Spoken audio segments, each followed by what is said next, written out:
Hello students, welcome to my study centre GS Pathshala. मैं आप लोगों को पढ़ा रहा हूँ लूसेंट प्लस एनसीईआरटी हिंदी और इंग्लिश दोनों में इन अ कॉम्प्रिहेंसिव वे। अभी चैप्टर 3 पढ़ रहे हैं जिसका नाम है आर्यन्स और वैदिक एज, जिसका पार्ट 1, 2, 3 हमने कंप्लीट कर लिया है। आज हम पार्ट 4 पढ़ रहे हैं। हमने लास्ट क्लास में देखा था पार्ट 3 में कि इंपॉर्टेंट गॉड्स कौन थे, आर्यन्स के इंपॉर्टेंट गॉड कौन थे। एक तो अर्ली वैदिक एज में, दूसरा पोस्ट वैदिक एज में। अर्ली वैदिक एज में हमने देखा था इंद्र थे, अग्नि थे, सोम थे और वरुण थे। इंद्र को 250 हाइम्स डेडिकेटेड थे। मतलब क्या है कि 250 मंत्र का उल्लेख इंद्र के लिए मिला है, 200 मंत्र का उल्लेख अग्नि के लिए मिला है। सोम थर्ड मोस्ट इंपॉर्टेंट गॉड थे वहां पे। वरुण वाटर बॉडीज के लिए थे। इंद्र जो थे गॉड थे किस चीज के? इंद्र हमारे युद्ध के गॉड थे, इंद्र हमारे वर्षा के गॉड थे। कब? अर्ली वैदिक एज में। अग्निदेव का काम था इस लोक के लोगों को दूसरे लोक के देवताओं से जोड़ने। सोम एक तरीके का रस होता था। सोम का लोग पूजा किया करते थे। सोम पान करके लोग युद्ध में लड़ा करते थे, ऐसा ऋग्वेद में लिखा गया है। वाटर बॉडीज उनके देवता कौन थे? वरुण थे। जब पोस्ट वैदिक एज आया तो पोस्ट वैदिक तक आते आते देवताओं में परिवर्तन हो गया। मतलब पहले जिस देवता को हम मानते थे बहुत ज्यादा ऋग्वेदिक एज में, उनके अलावा ब्रह्मा, विष्णु और महेश, इन तीनों देवताओं को माना जाने लगा। Brahma was the creator, Vishnu was the operator and Mahesh was the destroyer. हमने देखा था बेसिक्स ऑफ 4 वेदास, 4 वेद, जो ऋग्वेद है, सामवेद है, यजुर्वेद है, अथर्ववेद है, उसके बेसिक्स को हमने देखा था। फिर डिटेल में हमने पढ़ा था कि कौन से वेद से हमें क्या प्राप्त होता है शिक्षा। वेद का हमने उपवेद देखा था और उसका ब्राह्मण देखा था कि प्रत्येक वेद का उसका उपवेद है, प्रत्येक वेद का उसका ब्राह्मण है। नेक्स्ट हमने देखा था इम्पैक्ट ऑफ रिचुअल्स। हमने लास्ट क्लास में ये देखा था कि जो कर्म कांड कर रहे हैं, यज्ञ कर रहे हैं, उसके क्या प्रभाव पड़ रहे हैं, उससे क्वेश्चंस पूछे जाते थे। उससे 2 प्रभाव पड़ने लगे, एक तो इनसाइड द वैदिक सोसाइटी, दूसरा आउटसाइड द वैदिक सोसाइटी। इनसाइड जब हमने देखा था तो उसके बाद जब रिचुअल्स के खिलाफ जब प्रश्न उठने स्टार्ट हो गए तो अरण्यक और उपनिषद लिखे जाना स्टार्ट हो गए। आउटसाइड द वैदिक सोसाइटी हमने देखा था कि श्रमण ट्रेडिशन का शुरुआत हो गया। श्रमण ट्रेडिशन मतलब क्या है? जो उनके खिलाफ थे, जैसे कि बौद्ध, जैन, उन सभी का जन्म होना स्टार्ट हो जाएगा। फिर नेक्स्ट हमने देखा था ऋग्वेद और उसके मंडल। ऋग्वेद के कितने मंडल है? 10 मंडल है। ऋग्वेद के टोटल 10 मंडल है। कौन कौन से मंडल से हमें क्या क्या शिक्षा प्राप्त होती है वो हमने देखा था। जैसे 9वां मंडल सोम को समर्पित है, वैसे सामवेद और उसके 7 स्वरों के बारे में। सामवेद उसके 7 स्वर जो हमने आपको पढ़ाया था, सा रे ग म प ध नी, उन सभी 7 स्वरों का मतलब क्या? जैसे सा से सर्ज होता है, गेटिंग अ पॉइंट, री से ऋषभ होता है।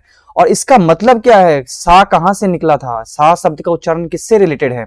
जैसे कि कोई पिकॉक से रिलेटेड था, कोई बुल से रिलेटेड था, कोई बगुला से रिलेटेड था। समझ में आ रहा है? तो ये सारी चीजें हमने लास्ट क्लास में देखा था। नेक्स्ट यजुर्वेद और अथर्ववेद के बारे में हमने पढ़ा था। वेद उसके ब्राह्मण के बारे में पढ़ा था। जैसे कि ऋग्वेद का ब्राह्मण कौन सा है? कौस्तिकीय और ऐतरेय। सामवेद का सदविच, पंचविश और जामिनीय। ऋग्वेद, सामवेद, फिर यजुर्वेद का तैतरेय और शतपथ, फिर अथर्ववेद का गोपथ, मैंने आपको पढ़ाया था लास्ट क्लास में। अरण्यक, हर एक वेद का अपना अपना अरण्यक है सिवाय अथर्ववेद के। आश्रम सिस्टम हमने पढ़ा था, ब्रह्मचर्य, गृहस्थ, वानप्रस्थ और संन्यास। 5 से 25 साल की उम्र तक लोगों को गुरुकुल से शिक्षा प्राप्त करना होता था। 25 साल से 50 साल की उम्र तक परिवार के साथ रहना होता था। 50 से फिर 75 की उम्र तक उनको सामाजिक तथा धार्मिक जीवन जीना होता था। फिर संन्यास, 75 वर्ष के उपरांत उन्हें संन्यास लेके वन में तपस्या करना होता था। ये जो वन में तपस्या करते थे, इसके पश्चात जो उन्हें शिक्षा मिलती थी, उन्हीं शिक्षा को उन्होंने उपनिषद में लिखा था। यहां तक हमने लास्ट क्लास में पढ़ लिया था। आज देखते हैं हम आगे। ये जो वेदास है, ये जो मैं लास्ट क्लास से पढ़ाते आ रहा हूं, इसको आज हम फिर से एक बार देखेंगे। अब देखते हैं हम उपनिषद। हमने अरण्य तक पढ़ लिया और उपनिषद देखते हैं। उप संबंधित है नजदीक से, नी संबंधित है नीचे से, और सद संबंधित है बैठे रहना से। मतलब गुरु के समीप नीचे बैठ के शिक्षा ग्रहण करना को उपनिषद के अंतर्गत रखा गया है। इसका मतलब है be seated at the rate of at feet of guru to receive the teachings. Getting my point? अब क्या है उपनिषद में क्या बताया गया है? उपनिषद में जो भी ऋग्वेद, सामवेद, यजुर्वेद, अथर्ववेद है, जितने भी वेद है, उनके जितने फंडामेंटल्स है, जो भी मौलिक चीजें हैं, उनको एक जगह संग्रहित कर लिया गया। उसे क्या कहा गया? उपनिषद कहा गया है। याद रखिए, सबसे बड़ा उपनिषद कौन है? Brihadaranyaka. Brihadaranyaka is the largest Upanishad. Brihadaranyaka Upanishad सबसे बड़ा उपनिषद है। गुरु और शिष्य में ध्यान रखिए, ये से for example he is the teacher, जो गुरु है, ये किसी एक प्लेटफॉर्म पे बैठे हुए हैं और नीचे उनके शिष्य बैठे हुए हैं, ठीक है, ढेर सारे। तो वो करते क्या, जैसे ऋग्वेद की तरह नहीं है कि एक भगवान ने दिया है फिर हमने आगे लिखते चले गए, फिर पास ऑन कर लिया हमने ओरली, फिर एक समय के साथ उसे कंपाइल कर दिया गया। उपनिषद ऐसा नहीं था। उपनिषद में क्या था, गुरु में और शिष्य में वाद विवाद हुआ करता था, तर्क हुआ करता था, उसके बाद जो निष्कर्ष निकलता था उसे उपनिषद में लिखा जाता था। वो तर्क किस चीज पे किया करते थे, अमर आत्मा के पर, कि आत्मा है क्या, अमर कैसे है वो, किसी वस्तु का अस्तित्व क्या है, कोई भी वस्तु है, एग्जिस्टेंस क्या है उसका, ब्रह्मांड की रचना कब हुई, कैसे हुई, ऐसी चीजों पे वो वार्तालाप किया करते थे। रहस्यमय प्रकृति पे, रहस्यमय प्रकृति मतलब क्या है, इसमें जो बाढ़ आते हैं, तूफान आते हैं, आंधी आते हैं, ढेर सारी चीजें होती है जो प्राकृतिक आपदाएं होते हैं, उसके बारे में जानना था। सूर्योदय क्यों होता है, सूर्यास्त क्यों होता है, ऐसी वाली चीजें वो चर्चा किया करते थे। मन और भौगोलिक वस्तुओं में संबंध, जैसे जो आपका मन है, वो जो सामने आपकी चीजें दिख रही है उनमें क्या संबंध हुआ करता था, ब्रह्मांड और जीवात्म में क्या संबंध है, जो आपके अंदर आत्मा है और जो ब्रह्मांड है उसमें संबंध क्या है, ऐसे ऐसे तर्क किया करते थे गुरु और शिष्य। इस तर्क के बाद जितने भी निष्कर्ष निकले, इस निष्कर्ष को कहां रख दिया गया, उपनिषद में। समझ में आ रहा है, उपनिषद इज ए बुक जिसमें ढेर सारी चीजें कंपाइल कर दी गई, जो कि post discussion between the teachers and students. समझ में आ रहा है, तो इन चीजों को उपनिषद में रख दिया गया। अब है क्या कि बहुत से उपनिषद, जैसे कि ऋग्वेद में आपको बता दिया है कि आपको ये सारी चीजें करनी है, कि भगवान की स्तुति करनी है, इतने सारे हाइम्स है। सामवेद में ऐसे आपको बताया गया है कि ये गीत संगीत का ज्ञान है, यजुर्वेद में, अथर्ववेद में। पर उपनिषद में क्या कहा गया, उपनिषद में सही ज्ञान की चर्चा की गई।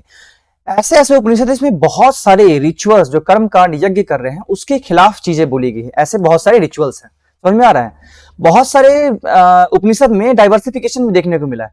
मतलब क्या है कि कोई उपनिषद कहता है कि नहीं you have to work like this, कोई उपनिषद कहता है कि नहीं आपको ऐसा नहीं, किसी और रास्ता में चलना है। जैसे कि उपनिषद में बताते हैं कि मोक्ष की प्राप्ति कैसे होगी। समझ में आ रहा है, कुछ उपनिषद बताते हैं पूजा कैसे करनी है, स्तुति कैसे करनी है। तो इन सभी में डाइवर्सिफिकेशन है। ये सब डाइवर्सिफिकेशन कहां से मिला है हमें, तो गुरु में और शिष्य में ये जो तर्क हुआ करता था, इसके बाद ये डाइवर्सिफिकेशन देखने को मिला। डाइवर्सिफिकेशन मतलब कि एक दूसरे में भिन्नता देखने को मिली है, एक उपनिषद का दूसरे उपनिषद से। जैसे बृहदारण्यक उपनिषद सबसे बड़ा उपनिषद है, वैसे ही सबसे पुराना उपनिषद कौन सा है, बृहदारण्यक और चांडोग्य। ये दो उपनिषद है, वो सबसे पुराना उपनिषद है, चांडोग्य उपनिषद और बृहदारण्यक उपनिषद। समझ में आ रहा है। अब देखो उपनिषद जो है, अलग अलग उपनिषद कितने हैं, 108 उपनिषद है। हमारे लिए इंपॉर्टेंट कितना है, 11, 12, 13, 14। कुछ बुक्स कहते हैं 11 है, कुछ बुक्स कहते हैं 12 है, कुछ बुक्स कहते हैं 13, कुछ बुक्स कहते हैं 14 है। तो अगर आपको एग्जाम में पूछा जाए, या तो 11 होगा, या फिर 12, या फिर 13, या फिर 14। अगर इन चारों में से कोई ऑप्शन दे दिया है तो 11 वाला आपको मारना है। समझ में आ रहा है, जैसे कि 100, 200, 108 समथिंग उसके आसपास नहीं है, ये 11, 12, 13, 14 में। जैसे देखो 73 उपनिषद से हमें क्या ज्ञान मिलता है, सत्यम वद, स्पीक द ट्रुथ, धर्म चरा, प्रैक्टिस धर्म, मातृदेवो भव, पितृदेवो भव, अतिथि देवो भव, treat your mother, father and guests as lord. ये सब चीजें हमें कहां से मिलती है, 73 उपनिषद से। नेक्स्ट है चांडोग्य उपनिषद। चांडोग्य उपनिषद से हमें आश्रम पद्धति की चर्चा मिलती है। आश्रम पद्धति कौन सा पद्धति है, जिसमें आपको ब्रह्मचर्य रहना है, गृहस्थ रहना है, उसके बाद हमारा वानप्रस्थ रहना है, फिर संन्यास लेना है। ये जो आश्रम पद्धति है उसकी चर्चा कहां से मिलती है हमें, चांडोग्य उपनिषद से। चांडोग्य उपनिषद सबसे पुराना उपनिषद है। दूसरा सबसे पुराना उपनिषद कौन सा है, बृहदारण्यक उपनिषद। ओम के उच्चारण का महत्व, ओम का उच्चारण तो है लेकिन उसका महत्व कहां लिखा गया है, चांडोग्य उपनिषद में।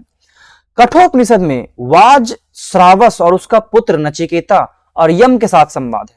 जैसे वाज श्रावस का पुत्र कौन था, नचिकेता, और नचिकेता का संवाद यम के साथ है। अब ये संवाद क्या हुआ था, सो मैं समझाता हूं आपको। देखो एक बार की बात है, जब ऋग वैदिक अर्ली वैदिक एज जब चल रहा था, तो वाज श्रावस और उसका पुत्र, वाज श्रावस बहुत बड़ा प्रतापी राजा था, उसका एक बेटा था नचिकेता। समझ में आ रहा है। तो नचिकेता ये देखा कि जब वाज श्रावस ने यजुर्वेद के अनुसार जब कर्म कांड करवाया, जैसे यज्ञ हवन करवाया, उसके बाद उन्होंने, वाज श्रावस ने क्या किया कि गौ दान करना स्टार्ट किया। ब्राह्मण को वो गौ देना स्टार्ट कर दिया, गाय। जैसे कि आपको पता है कि गाय बहुत ज्यादा इंपॉर्टेंट उस समय जानवर हुआ करती थी, तो वे गाय देना स्टार्ट कर दी। पर उस गाय की हालत जो थी वो बहुत अच्छी नहीं थी, अर्थात वो स्वस्थ गाय नहीं थी।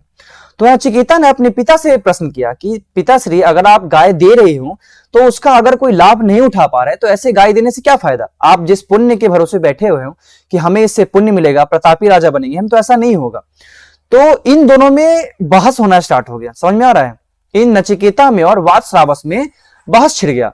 और ये बहस इतना तक चला गया कि वातश्रावस ने अपने पुत्र नचिकेता को श्राप दे दिया कि जाओ मैं तुम्हें मृत्यु दंड देता हूं। अब नचिकेता ने उसे स्वीकार किया। नचिकेता पहुंच गया यमलोक। यमलोक में कौन बैठे रहते हैं? चित्रगुप्त। तो चित्रगुप्त ने देखा, बोला कि यार तुम्हारा तो नंबर है नहीं यहाँ पे, तुम कैसे चले आए? किसको बोला? नचिकेता को। वो हट पे आ गया, मतलब जिद पे आ गया कि नहीं, मुझे मिलना है यम से, मतलब जो मृत्यु के देवता है मुझे उनसे मिलना है। तो बहुत सारा वाद विवाद हुआ। उसके बाद नचिकेता से यम मिलने आए। तो यम जब उनसे मिलने आए तो यम ने कहा कि तुम्हारा अभी मृत्यु स्वीकार नहीं किया जा सकता है। तो नचिकेता ने कहा कि नहीं, मेरे पिता ने मुझे मृत्यु दंड दिया है, श्राप दिया है, मैं उनके श्राप को गलत साबित नहीं होने दे सकता। तो यम इसके बाद से बहुत ज्यादा प्रसन्न हुआ। तब जाके पता चला कि नचिकेता को बहुत प्रतापी, बहुत ही एक अच्छा व्यक्ति माना गया। नचिकेता को बहुत ज्यादा उस समय से प्रतापी राजा माना जाना स्टार्ट हो गया। तो ये जो संवाद है, ये संवाद कहां है? ये संवाद है हमारे कठोपनिषद में। नेक्स्ट है बृहदारण्यक उपनिषद। बृहदारण्यक उपनिषद में क्या है? राजा जनक की कहानी। राजा जनक कौन था आपको पता है? सीता मैया वाले। नेक्स्ट है यजवल्क और दो शिक्षित स्त्रियां, गार्गी की और मैत्री की कहानी है। समझ में आ रहा है आपको? किसमें है? बृहदारण्यक में। तमसो मां ज्योतिर्गम्य मृत्यो मां अमृतगम्य, ये लाइन कहां लिखा हुआ है? बृहदारण्यक में। Getting the point? तो ये सारे लाइंस कहां लिखे हुए हैं? बृहदारण्यक में। तमसो मां ज्योतिर्गम्य मृत्यो मां अमृतगम्य। नेक्स्ट है मुंडकोपनिषद। मुंडकोपनिषद में सत्यमेव जयते की चर्चा मिलती है। अब अगर पूछा जाए कि सत्यमेव जयते की चर्चा कहां मिलती है, तो मुंडकोपनिषद में मिलती है। समझ में आ रहा है? नेक्स्ट है वेदांग। वेदों के कितने अंग होते हैं? 6। अब वेदांग कहते किसे हैं? सप्लीमेंट्री बुक्स हैं। जो वेद है ना हमारे 4 वेद, ऋग्वेद, सामवेद, यजुर्वेद, अथर्ववेद, इन सभी के 6 सहायक विषय हैं। कितने विषय हैं? 6 सहायक विषय हैं। अब ये सहायक विषय क्यों है? क्योंकि ये वेदों को अध्ययन किया जा सके ढंग से। वेदों का उच्चारण कैसे करना है, वेदों में जो व्याकरण लिखा हुआ है उसको कैसे समझना है, वेदों में कौन सी मात्रा का कितना वैल्यू है, ये सब चीजें हमें कहां से मिलती हैं? हमें ये सब चीजें मिलती है वेदांग से। तो देखो वेदांग कितने हैं? 6। कौन कौन से? शिक्षा, छंद, व्याकरण, निरुक्त, ज्योतिष, कल्प। तो ये 6 वेदांग है। अब 6 वेदांग को हम समझते हैं। देखो शिक्षा में क्या कहा गया है? वेद मंत्रों का सही उच्चारण के लिए शिक्षा की रचना की गई थी। इसमें हमें बताया गया है कि वेद मंत्रों का सही उच्चारण कैसे करना है, जैसे ओम को ओम पढ़ना है, ये चीजें शिक्षा बताई गई है। छंद जो यजुर्वेद है उसमें कर्म कांड करना है, वो करना क्यों है और कैसे करना है, समझ में आ रहा है? जैसे बलि प्रदान आपको करना है, यज्ञ करना है, वो क्यों करना है और कैसे करना है। नेक्स्ट है व्याकरण।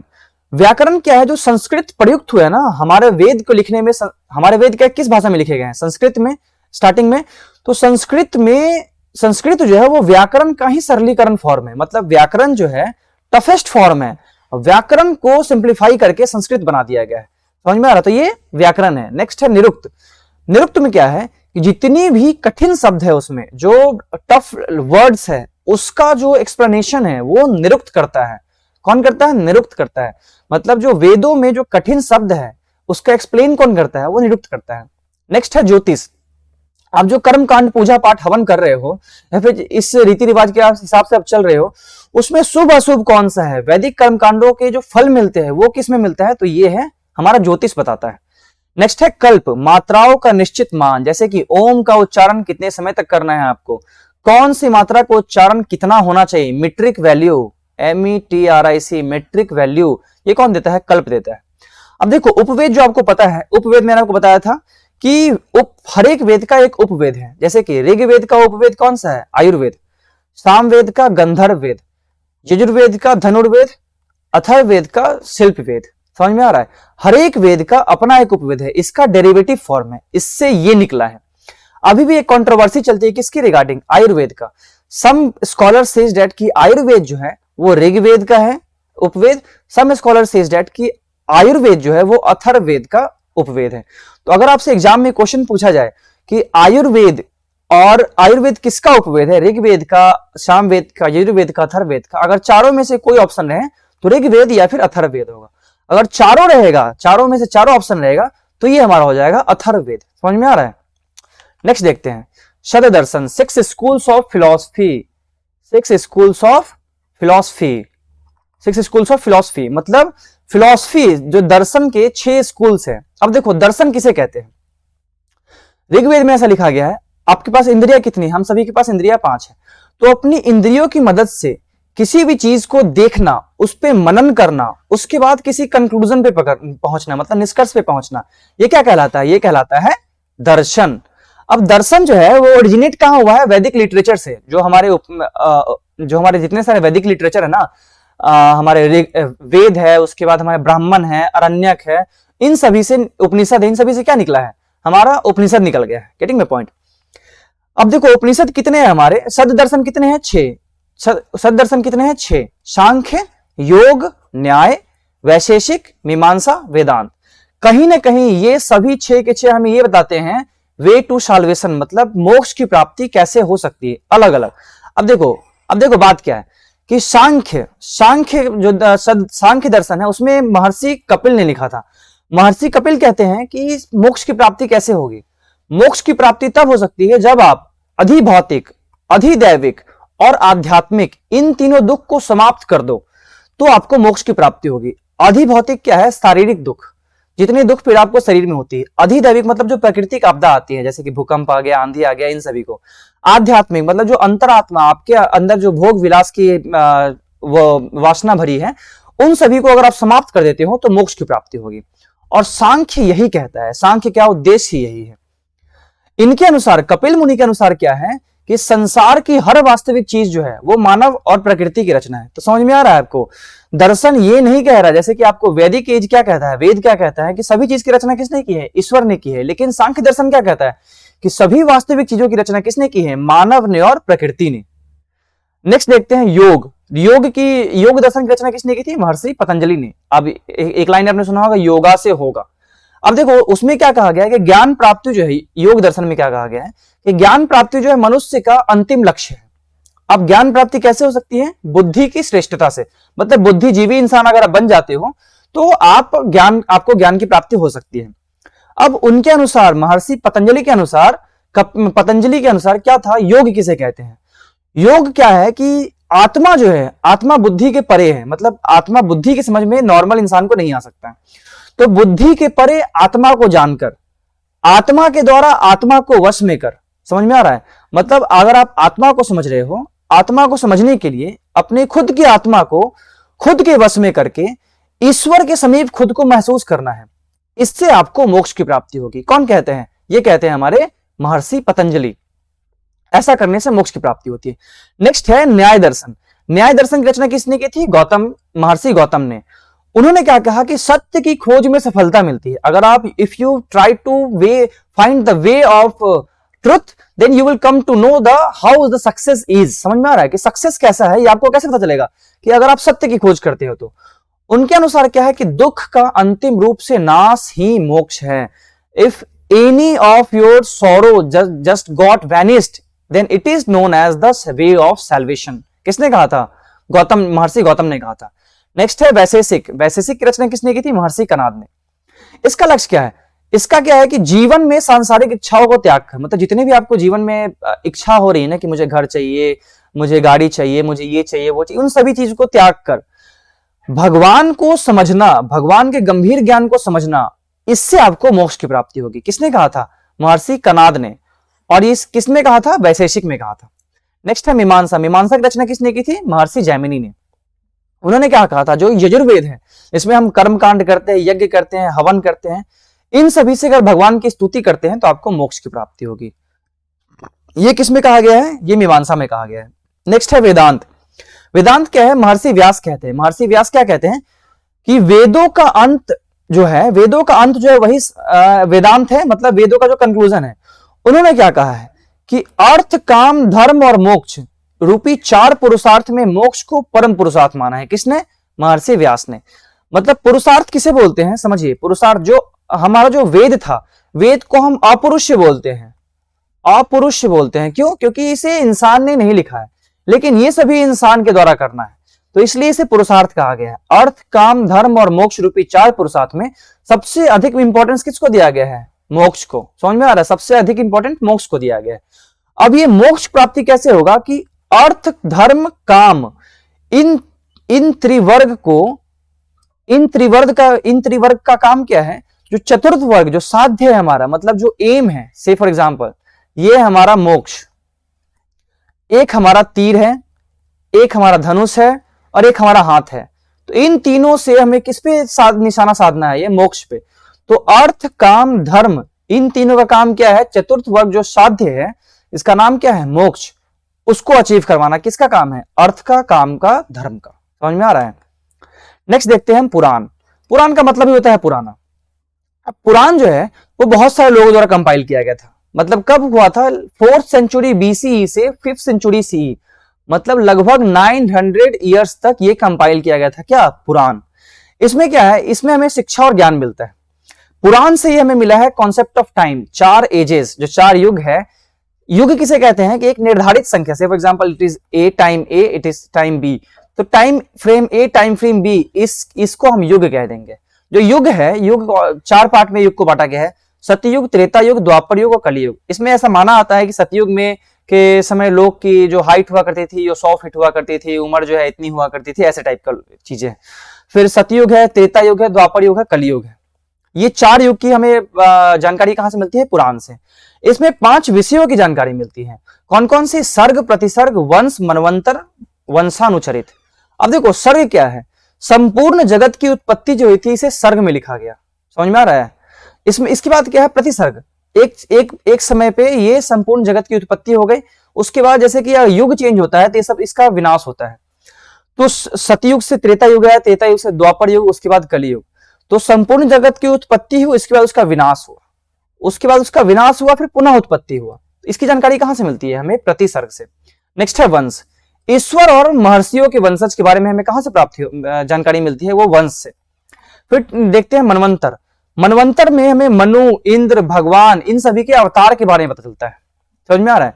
नेक्स्ट है वंशानुचरित। सूर्यवंशी, चंद्रवंशी जैसे वंशों की चर्चा मिलती है। जैसे कि प्रतिवंश, जैसे कि आज के डेट में देखते होंगे बहुत सारे लोग कहते हैं कि हम सूर्यवंशी हैं, हम चंद्रवंशी हैं। तो इन सभी चीजों की जानकारी कहां से मिलती है? वंशानुचरित से। अब देखते हैं हम क्वेश्चन, फिर कंक्लूड करते हैं। अभी क्वेश्चन देखते हैं, फिर हम इस चैप्टर को कंक्लूड करते हैं। सत्यमेव जयते, सत्यमेव जयते शब्द कहां से लिया गया है? बहुत ही इंपॉर्टेंट क्वेश्चन है। सत्यमेव जयते मनुस्मृति से, भगवत गीता से, ऋग्वेद से, या फिर मुंडक उपनिषद से? सत्यमेव जयते लिया गया हमारा उपनिषद से। उपनिषद का नाम क्या है? मुंडकोपनिषद। सत्यमेव जयते कहां से लिया गया हमारा? मुंडकोपनिषद से। देखिए ये सत्यमेव जयते आप देख रहे हो, सत्यमेव जयते कहां से लिया गया है? मुंडकोपनिषद से। समझ में आ रहा है? अब इस क्वेश्चन की रिपीटेशन को देखिए आप, ये क्वेश्चन यहां पूछा गया है, सेम पूछा गया है यहां भी, सेम ये यहां पूछा गया है, सेम यहां पूछा गया है। मतलब इंपॉर्टेंस को समझो कि 1991 से पूछना स्टार्ट किया, 2021 तक अभी तक पूछा जा रहा है ये क्वेश्चन। मतलब रिपीटेशन को देखो, कौन सा क्वेश्चन कब रिपीट होगा यू डोंट नो, इसलिए आपको सारे क्वेश्चंस याद रखना है। सेम क्वेश्चन है, सत्यमेव जयते शब्द किस उपनिषद से लिया गया है? मुंडकोपनिषद से, कठोपनिषद से, छांदोग्य उपनिषद से, इनमें से कोई नहीं, ये है मुंडकोपनिषद से। सेम क्वेश्चन, सत्यमेव जयते कहां से लिया गया है? यह है मुंडकोपनिषद, ऑप्शन सी।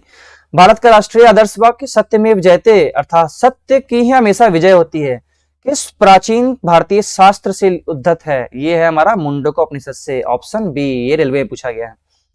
नेक्स्ट है तमसो मां ज्योतिर्गम्य मृत्यो मां अमृतगम्य, जो मैंने आपको पढ़ाया था अभी मूलतः कहां से है? उपनिषद से, महाकाव्य से, पुराणों का, या षड दर्शन का, या इनमें से कोई नहीं। तमसो मां ज्योतिर्गम्य लिया गया है उपनिषद से। कौन से उपनिषद से लिया गया है? बृहदारण्यक उपनिषद से। तमसो मां ज्योतिर्गम्य मृत्यो मां अमृतगम्य। बृहदारण्यक उपनिषद की खास बात क्या है? ये सबसे पुराना उपनिषद है, ये सबसे बड़ा उपनिषद है। नेक्स्ट है डैश सबसे पुराना उपनिषद है। सबसे पुराना उपनिषद कौन सा है? एक बृहदारण्यक, एक छांदोग्य उपनिषद। देखो ईसा उपनिषद, मंडूक उपनिषद, केना उपनिषद, छांदोग्य, इसी को बोलते हैं हम छांदोग्य उपनिषद। सबसे पुराना उपनिषद कौन सा है? छांदोग्य उपनिषद और बृहदारण्यक उपनिषद। समझ में आ रहा है? बृहदारण्यक और छांदोग्य उपनिषद सबसे पुराना उपनिषद है। Getting my point? चलिए नेक्स्ट क्वेश्चन देखते हैं हम। नेक्स्ट क्वेश्चन में क्या है हमारे? नेक्स्ट क्वेश्चन है हमारा, वेदों का इनमें से कौन सा, वेदों का इनमें से कौन सा अंग जटिल शब्दों के अर्थ की व्याख्या के लिए प्रसिद्ध है? कल्प, छंद, व्याकरण, निरुक्त। जो वेदों के अंग है हमारे 6 वेदांग है। 6 वेदांग में से कौन सा वेदांग इसमें जटिल शब्दों के अर्थ को व्याख्या करने के लिए जाना जाता है। ये है हमारा निरुक्त। ये जो 6 है, वेदांग कितने हैं? 6। निरुक्त, ध्यान से देखिए, निरुक्त वैदिक साहित्य में लिखी हुई कठिन शब्दों की जानकारी एवं व्याख्या कौन देता है? निरुक्त देता है। इसलिए आपको कोई सा भी टॉपिक छोड़ना नहीं है, क्योंकि सभी टॉपिक से क्वेश्चन है। नेक्स्ट है सर्ग प्रतिसर्ग, वंश, मनवंतर, वंशानुचरित संकेत है किस चीज का? वेदों का, पुराणों का, उपनिषदों का, सूत्रों का। ये कहां से लिया गया है? ये लिया गया है पुराणों से। सर्ग प्रतिसर्ग, देखिए सर्ग प्रतिसर्ग, वंश, मनवंतर और वंशानुचरित कहां से लिया गया है? पुराण से। समझ में आ रहा है? नेक्स्ट है नचिकेता आख्यान का उल्लेख मिलता है, जो कन्वर्सेशन हुआ था नचिकेता का, वो कहां से मिलता है? अथर्ववेद में, शतपथ ब्राह्मण में, कठोपनिषद में, बृहदारण्यक उपनिषद में। ये कहां से मिलता है? ये हमें मिलता है कठोपनिषद से। नचिकेता का जो यम के साथ संवाद हुआ था, वो कहां से मिलता है हमें? ये मिलता है हमें कठोपनिषद से। कठोपनिषद, वाद श्रावस और उसका पुत्र नचिकेता का यम के साथ संवाद कहां से मिलता है? कठोपनिषद से मिलता है हमें। समझ में आ रहा है? चलिए नेक्स्ट क्वेश्चन देखते हैं। नेक्स्ट क्वेश्चन है आध्यात्म ज्ञान के विषय में नचिकेता और यम का संवाद किस उपनिषद में प्राप्त होता है? बृहदारण्यक में, छांदोग्य में, कठोपनिषद में या केन उपनिषद में? ये है फिर से कठोपनिषद में। नचिकेता का और यम का संवाद किसमें है? कठोपनिषद में। Option number C. नेक्स्ट है कठोपनिषद में नचिकेता नामक एक किशोर और देवता के बीच हुई बातचीत दर्ज है। निम्नलिखित में से कौन सा देवता नचिकेता से बात कर रहा है? भगवान यम, भगवान शिव, भगवान इंद्र, भगवान कार्तिकेय। भगवान यम की बात होती है ना, क्यों? क्योंकि वो पहुंच जाते हैं यमलोक में, क्योंकि उनके पिता ने उन्हें श्राप दिया होता है। चलो ठीक है, फिर आज के लिए इतना ही। कल हम लोग बौद्ध से स्टार्ट करेंगे, उसके बाद फिर हम जैनिज्म देखेंगे। तो कल हम पढ़ेंगे बुद्धिज्म। नेक्स्ट क्लास पढ़ने से पहले अगर आप बुद्धिज्म पढ़ ले रहे हो तो आपको ज्यादा समझ में आएगा। चलिए आज के लिए बस इतना ही। Thank you.